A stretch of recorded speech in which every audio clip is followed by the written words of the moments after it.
Hello everyone, আসসালামু আলাইকুম। স্বাগত জানাচ্ছি আমার নতুন আরেকটা ভিডিওতে। এবং আপনারা সবাই কেমন আছেন অবশ্যই জানাবেন আমার কমেন্ট সেকশনে। এবং যারা আমার গত ভিডিওতে আমার সাথে ছিলেন তাদেরকে অসংখ্য ধন্যবাদ। এবং আজকে শুক্রবার, আজকেও আমার ছুটির দিন। শুধু আমার না, মোটামুটি সবারই ছুটির দিন। তো আর আমি ভিডিওটা আপলোড দিব শনিবার। এবং এখন আমি আছি আমার ছাদে। তো এই যে আমার ছাদে কবুতরগুলোকে গ্রিট খেতে দিলাম। তো চলুন আমরা দেখি ওরা কিভাবে পাগলের মতো গ্রিট খাচ্ছে। এই যে ওরা খুব এক্সাইটেড গ্রিড খাওয়ার জন্য। কবুতর গ্রিড জিনিসটা আসলে অনেক বেশি পছন্দ করে। বর্তমানে আমার কিছু কিছু কবুতরের পায়ে অলরেডি রিং আছে। এবং আমি চাচ্ছি যে আমার যে কবুতরগুলো আমার ঘর লাগে সেগুলোকে আমি একটা রিং বা একটা চিহ্ন দিয়ে দিব, যাতে তাদের সৌন্দর্য বৃদ্ধি পায় এবং আমারও মনে রাখতে সুবিধা হয় যে কোনটা আমার ঘর লাগা। কারণ আমার সেফটির বিষয় আছে। কারণ এমন কোনো কবুতরকে যদি আমি ছেড়ে দিই যেটা আমার ঘর চেনে না, তাহলে কিন্তু সে কিন্তু হারিয়ে যাবে। তো এরকম অলরেডি আমার আসলে অনেকগুলো কবুতর হারিয়ে গেছে। আসলে আমার আরো অনেক বেশি কবুতর থাকতো, অনেকগুলো প্রায় 5-6টার মতো কবুতর আমার হারায় যায়। এবং এবং আমার কিছু কবুতর আসলে খাওয়া দাওয়া হয় অ্যাকচুয়ালি, মানে আমি খেয়ে ফেলি এবং অনেকেই খায়। যেহেতু হালাল প্রাণী, সো এটা আপনারা খেতেই পারেন, ইট ডাজন্ট ম্যাটার। যে কোনো কবুতরই খাওয়া যায়, তবে জালালি কবুতরের বিষয়টা একটু ডিফারেন্ট, আমি এখনো শিওর না। তো যাই হোক, তো যে রিং এর বিষয়টা, তো চলুন আমরা আসলে এখন রিংটা আসলে কিনে নিয়ে আসি। কারণ আমার বাসায় আসলে স্টক রিং নেই। আমি কয়েকটাই কিনেছিলাম, তার মধ্যে কতগুলো কবুতর হারিয়ে, মানে রিং পরা অবস্থাতেই হারিয়ে যায়, কারণ ওদের ঠিক মতো আমি ঘর লাগাতে পারিনি। সো আমি এখন চলুন আমরা কবুতরের রিংটা কিনে আনি। কবুতরের রিং কিনতে আমি যাই রায়ের বাজার, এবং বাজারে একদম শুরুতেই এই পেট শপটা দেখতে পাবেন আপনারা যদি রায়ের বাজার আসেন, এবং রিংটা আমি কিনে ফেলি। এটা কোনোদিন কিনিনি, নতুন ট্রাই করব, দেখি কিভাবে পড়াতে হয়। এবং আমরা আবার চলে এলাম আমার ছাদে। এবং এসে দেখতে পেলাম যে আসলে আকাশ অনেকটাই মেঘলা আজকে। এবং ইভেন আমার ছাদে উঠতে একটু লেট হয়ে গেছে। সো এর মধ্যে উঠলাম, তো দেখি বৃষ্টি না আসলেই হলো। আর চলুন আমরা এখন দেখি যে কবুতর কিভাবে রিং করাবো। এবং আপনারা দেখতে পাচ্ছেন, এটা আমার একটা গিরিবাজ কবুতর। এই কবুতরটা মাশাআল্লাহ খুব ভালো একটা জাতের। এবং তার উড়ার টাইমিং অনেক বেশি। এবং এটার বাচ্চা মাঝে মাঝে হালকা জেড স্প্রিং হয়। খুব ভালো একটা কবুতর এটা মাশাআল্লাহ। এবং সো এনার্জেটিক, মাদি কবুতর ধরে রাখা যায় না। সো আমি এখন আসলে ওকে রিং পরাবো। হ্যাঁ, দেখি কি অবস্থা হয় ওকে পড়াচ্ছি নিয়ে। হ্যাঁ, একটু ট্রাই দিয়ে দেখি। আপনারা হয়তো দেখতে পাচ্ছেন, প্রথম এই রিংটা ওর প্রথম যে বড় 3 আঙ্গুল তার মধ্যে পরাতে হবে। ওকে ধরে রাখাটা একটু কঠিন হয়ে যাচ্ছে। হ্যাঁ, প্রথম 3 আঙ্গুল, এটার মধ্যে ওর প্রথম রিংটা পরাতে হবে। সো ইজি, এটা অতটা কঠিন না আসলে, সো ইজি। এই যে হয়ে গেছে ওর কাজ। এই যে ওর পায়ে আপনারা দেখতে পাচ্ছেন রিং। হ্যাঁ, এই যে পায়ে রিং, এখনো হাঁটলে খুব সুন্দর। এবং এ আমার আরেকটা কবুতর, এবং সে ওরে অলরেডি। এবং এই কবুতরটা আসলে অনেক স্পেশাল।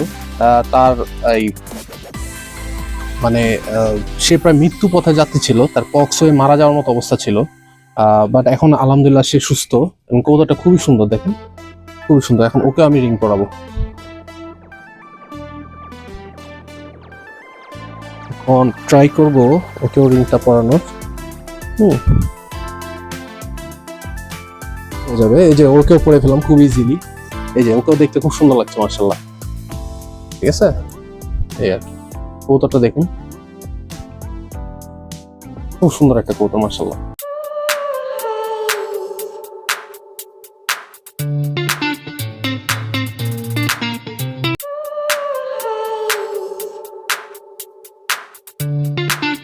এবং আপনারা দেখতে পাচ্ছেন, ওদের যেহেতু আমি ধরে রেখেছিলাম অনেকক্ষণ, তো কিছুটা স্ট্রেসড হয়ে গেছে কবুতরগুলো। বাট ওদের রিং পরাতে ওদের আসলে অনেক সুন্দর লাগছে। হ্যাঁ, আমরা যদি দেখি, হ্যাঁ ওরা সব কোনায় যে বসে আছে, এই যে রিং পরে আছে, রিং পরে আছে। হ্যাঁ, সুন্দর লাগতেছে মাশাআল্লাহ। এই যে নিচেরও ও রিং পরে আছে, পিঙ্ক কালার। হ্যাঁ, ভালোই লাগতেছে। তো কবুতরের রিং পরানোর কাজ শেষে এখন চলে এসেছে আমি আমার বাসায়। এবং যেহেতু আজকে শুক্রবার, হলিডের দিন, এবং অলরেডি ওদের পানি অনেকদিন ধরে চেঞ্জ করা হয় না। সো আমি এখন আমার অ্যাকুরিয়ামের পানিটা চেঞ্জ করব এবং হচ্ছে দেখাবো আমি কি সিস্টেমে চেঞ্জ করি এবং হচ্ছে ওদের কি কি মেডিসিন দিই পানি চেঞ্জ করার সময়, মানে চেঞ্জ করার পরে। তো এই জিনিসটা আমি আপনাদেরকে এখন দেখাবো। তো এখান থেকে আমি এতদিন এভাবেই ওদের মেনটেন করে আসছি এবং আল্লাহর রহমতে সুন্দর বেনিফিট পাচ্ছি। তো ওদের সেরকম কোনো সমস্যা হয়নি এখন পর্যন্ত। তো চলুন আমরা এখন দেখি। তো আগে যখন আমরা ওয়াটার চেঞ্জ করতাম অ্যাকুরিয়ামে, ওটা অনেক ডিফিকাল্ট একটা জিনিস ছিল, পানি নিয়ে উঠানো তারপর আবার বালতি দিয়ে ভরা। সো এটা একটা ডিফিকাল্ট সিচুয়েশন ছিল, বাট এখন অনেকটাই সহজ করে দিয়েছে এই পাইপটা আসলে এটা একটা পাম্প পাইপ। সেটা হচ্ছে ভিতরের পানিটাকে ওই জাস্ট আমি পাম্পিং এর মাধ্যমে এয়ার প্রেসার ক্রিয়েট করে এটা বের করে দেব। হ্যাঁ, এই যে পাইপটা, এই যে এই জিনিসটার মাধ্যমে আসলে এয়ার প্রেসার ক্রিয়েট করে পানিটা বাইরে বের করা শুরু করে দেয়। আর একবার যদি ওয়াটার ফ্লোটা শুরু হয়ে যায় তখন অটোমেটিকলি পানিগুলা সব আস্তে আস্তে অ্যাকুয়ারিয়াম থেকে বের হয়ে যায়। তো আপনি চুজ করবেন যে আপনি কতটুকু পরিমাণ পানি বের করতে চান। হ্যাঁ, তারপরে আপনি আবার নতুন করে পানি অ্যাড করে দিবেন। সো আমি এখন আপনার সামনে, আর এখানে আমি একটা বালতি ইউজ করতেছি। কত হবে এটা, 20-30 লিটার একটা বালতি। সো এটা এখানে রাখলাম এবং হচ্ছে এই অ্যাকুয়ারিয়াম থেকে আমি 30% ওয়াটার চেঞ্জ করবো। 30 or 40 করলেও সেরকম মিক্স না। এবং আজকে রাতে ওদের খাবারটা অফ থাকবে, যেহেতু পানি নতুন ওয়াটার চেঞ্জ হবে এবং পানিতে অ্যামোনিয়া পরিমাণ কমে যাবে, ঠিক আছে, কিন্তু বেনিফিশিয়াল ব্যাকটেরিয়ার পরিমাণও কমে যাবে। সো এই জিনিসগুলো আমি পরে কোনো একটা ভিডিওতে আপনাদেরকে ক্লিয়ার করব। বাট এখন আমরা পানিটা এখন কমাই, চলেন। তো এই যে মাথাটা, সেটা আমি পানির মধ্যে দিয়ে দিব। হ্যাঁ, এবং হচ্ছে এই যে পাম্পিং যে জায়গাটা, এটা আমি এভাবে দিব। দেখবেন ওয়াটার ফ্লো, এই যে ওয়াটার ফ্লো একটা ক্রিয়েট হয়ে গেছে। এবং এটা করার সময় এই জায়গাগুলো একটু এভাবে নেড়ে চেড়ে দিব, যাতে এই যে গ্রিবলের ভিতরে যে মাছের পটি বা হচ্ছে যে ময়লাগুলো থাকবে সেগুলা ও টেনে বের করে ফেলবে পানির সাথে সাথে। এবং এটা খুবই জরুরি। এবং এভাবেই অ্যাকুয়ারিয়ামটা অ্যাকচুয়ালি ক্লিন হয়। হ্যাঁ, পশু পাখি পালার মধ্যে আমি বলবো যে আসলে ফিশ কিপিংটা, মানে পেটস জগতের মধ্যে ফিশ কিপিংটা সবচেয়ে হার্ডেস্ট। অনেক কিছু মেনটেন করতে হয়, নাহলে আপনি আসলে মাছ বাঁচাতে পারবেন না। হ্যাঁ, এটা আসলে আপনি যতক্ষণ পর্যন্ত যত্ন নেবেন ততক্ষণ পর্যন্ত ওরা ঠিক থাকবে। হ্যাঁ, একটু উলটপালট হলেই দেখা যাবে মাছটা মারা যাবে বা কোনো একটা ঝামেলা হবে। সো এগুলো এড়ানোর জন্য আপনার সবসময় একটু সচেতন থাকা দরকার। হ্যাঁ, এই গ্রিবেলগুলা মাঝখানে এটা ঘোরাতে হবে। হ্যাঁ, এবং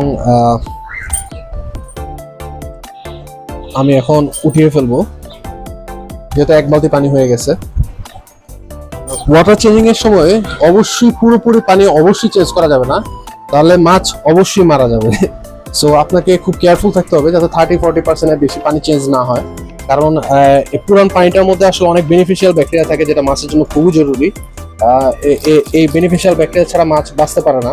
এবং হচ্ছে অ্যাকুয়ারিয়ামটা যখন আমি আসলে সেট করি তখন প্রায় 3 মাসের মতো সময় লেগেছিল আমার জাস্ট ওদের ইকোসিস্টেম ঠিক করতে, যাতে মাছগুলো সার্ভাইভ করতে পারে। এবং প্রথম দিকে আমার মাছ কয়েকটাই মারা যায়। যদিও আমি এই অ্যাকুয়ারিয়াম হবির সাথে আসলে অনেক আগে থেকেই জড়িত, কিন্তু তাও আসলে এক্সাইটমেন্টের জন্য আমি আসলে 2টা মাছ ট্রায়াল দেওয়ার জন্য কিনেই ফেলি যখন প্রথম অ্যাকুয়ারিয়ামটা কিনি। বাট উচিত হচ্ছে আপনি আগে মানে নাইট্রোজেন যে সাইকেল অ্যাকুয়ারিয়ামের বা ইকোসিস্টেম, যেটা পারফেক্টলি কমপ্লিট হওয়ার পরে আপনি দেন মাছ ওঠানো। নাহলে আপনি কিন্তু অনেক দামি দামি মাছ যদি ওঠান সবই মারা যাবে, একটাও টিকবে না। সো কেয়ারফুল হতে হবে এই বিষয়টা। এবং এই পানি চেঞ্জিং এর পরপর আরো কিছু ইনগ্রেডিয়েন্টস দিতে হবে, যেটা আমি আপনাদেরকে জানাচ্ছি। যখন পানিটা সরিয়ে ফেলবেন, সরিয়ে ফেলার পরপরই আপনারা এই 2টা মেডিসিন, একটা হচ্ছে চাইনিজ, এটা কি, এটা হচ্ছে মানে ডিক্লোরিনেট করে পানিটাকে। কারণ হচ্ছে আমাদের ঢাকা শহরের পানিতে ক্লোরিন অনেক পরিমাণ থাকে, যেহেতু জীবাণুনাশক ইউজ করা হয় ক্লোরিন। তো এটা যেহেতু অনেক পরিমাণে থাকে, সেটা মাছের জন্য আসলে অনেক ক্ষতি এবং মাছ এটাতে সার্ভাইভ করাটা খুব কঠিন হয়ে যায়। তো এই জন্য ডিক্লোরিনাইট যে মেডিসিনটা, এটা চাইনিজ একটা মেডিসিন, রেইনবো। এই মেডিসিনটা আপনারা ইউজ করতে পারেন, এটা কাটাবনে পাওয়া যাবে।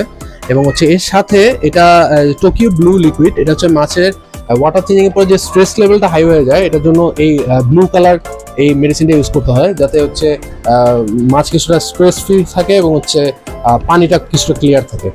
সো এই জিনিসটা, এই দুইটা জিনিস খুবই এফেক্টিভ। এবং আর মানে ঢাকা শহরের পানিতে ডিক্লোরিনেটিং এই মেডিসিনটা অবশ্যই ইউজ করতে হবে, না হলে এটা আসলে সো ডিফিকাল্ট হয়ে যাবে আপনার এই মাছের হবিতে সার্ভাইভ করা। আর মাছের হবিতে আরেকটা ইম্পর্টেন্ট জিনিস হলো এই অ্যাকোয়ারিয়াম সল্ট। এটা আপনারা যে কোনো জায়গায় মানে পেট ফিশের দোকানে গেলে আপনারা কিনতে পাবেন। সেটা হচ্ছে এই অ্যাকোয়ারিয়াম সল্ট। এটা অবশ্যই দরকারি, কারণ হচ্ছে পানির মধ্যে যে ব্যাকটেরিয়া ফাঙ্গাস এগুলো থাকে এবং ন্যাচারালি এগুলো ক্রিয়েট হয়। তো আপনারা যখন অ্যাকোয়ারিয়ামে এই জিনিসটা মানে অ্যাড করবেন তখন এগুলো সব নষ্ট হয়ে যাবে এবং বেনিফিশিয়াল ব্যাকটেরিয়া ক্রিয়েট হওয়ার জন্য হেল্প করবে, বুস্ট করবে জিনিসটা। সো এই জিনিসটা আসলে খুবই দরকারি। সো এটাও আমি এখন অ্যাড করবো।